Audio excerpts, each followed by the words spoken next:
Welcome again for another house tour here at St. Agata Homes 2, Bulihan, Plaridel, Bulacan. And ang ating unit ay Sunflower Model House. 60 square meter ang ating floor area at minimum of 100 ang ating lot. So may space pa para sa ating car garage. Ayan. So let's take a look inside. Ayan, so welcome sa loob ng ating house. This unit is not your typical 2-bedroom and 2-toilet and bath because it gives you more space. Kasi nga 60 square meter ang ating floor area. So this is your living room area. So di ba? Ayan, maluwag-luwag. So spacious siya. Hindi katulad ng usual na 40 square meter na unit usually dito sa Bulacan. Okay, underneath your stairs, ayan, so dito pwede nyong lalagay yung inyong TV. And we have our toilet and bath dito sa downstairs.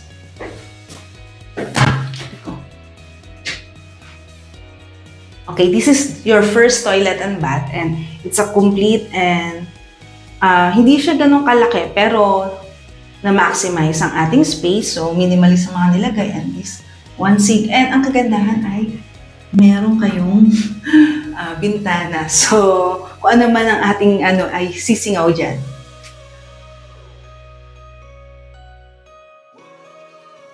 So, here are dining area. So, hindi siya open concept.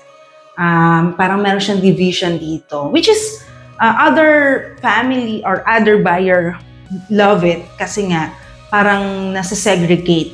Ayan. So, here, pwede kayong, I think kaya pa ng 6 to. So, pero mga ginawa nila minimalist. So, ang ganda rin. And here, ang ating sink. Ayan. So, ang laki ng spacious yung pwede nyo ilagay dito sa ref. Ayan. So, kung hindi man 2-door, so you have ample space to put a cabinet. And here, may cabinet na kayo sa ilalim. And, ayan. Okay, and you have, kung sa 100, surely you have space pa rin for your dirty kitchen or laundry area. Ayan. And here, meron tayong gripo. Ayan. Kagandahan sa single detached unit is you have your space left and right and sa likod. So, kung gusto nyo na mas mahangin, ayan, this unit is for you. So, yung railings natin ay steel. And this one is wood, yung sa ating hagdan. Ayan.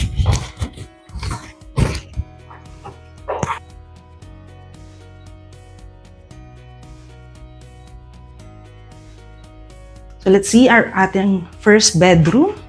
Ayan. And kasya ang double bed.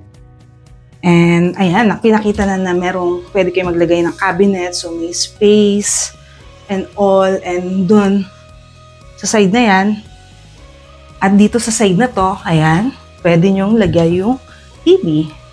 And sakto, meron siyang outlet. And let's check for the aircon. Wala. Second toilet and bath is typically same sa baba. Pero here, pwede kang maglagay ng yung parang mga cabinet para sa towel and sa supplies, and sa soap, ayan. So, typically, same. Same na same. At ang ating second bed is, nilagay nila is a single bed. So, tingin ko kung dalawa yung anak nyo, pwede sila mag-double deck. Kasi, ayan, may space naman for the cabinet here. And, okay. If you like this unit, don't hesitate to message us.